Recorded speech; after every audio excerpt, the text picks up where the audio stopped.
Hari ni saya teringin sangat nak makan pulut mangga.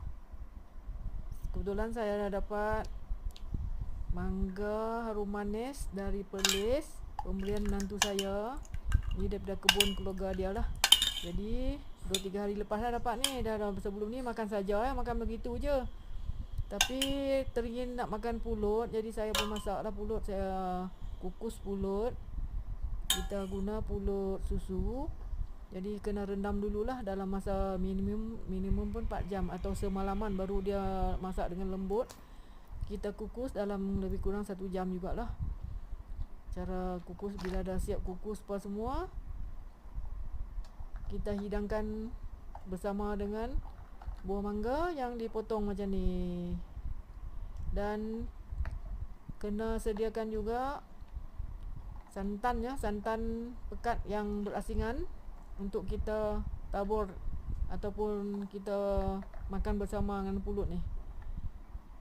Tak susah pun nak buat apa ni, santan yang pekat macam ni. Kita masak santan, saya beli dalam lebih kurang RM3 saja santan tu.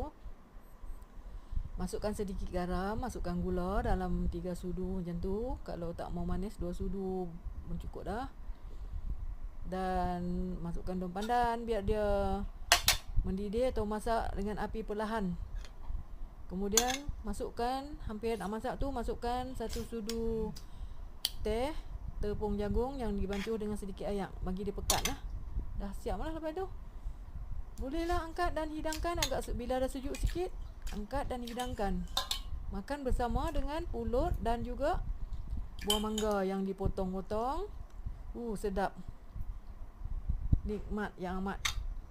Kalau kita beli di kedai ni belum tentu sedap macam ni ya. Kalau kedai di sini lah, kalau kedai belah sana, belah Thailand sana memanglah tempat dia, memang sedap lah sana.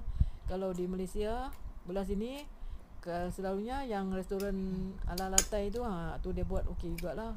Tapi kita buat sendiri lagi best, boleh makan banyak dan puas. So jangan cuba. Jangan lupa nak cuba. Kena try lah. Okey.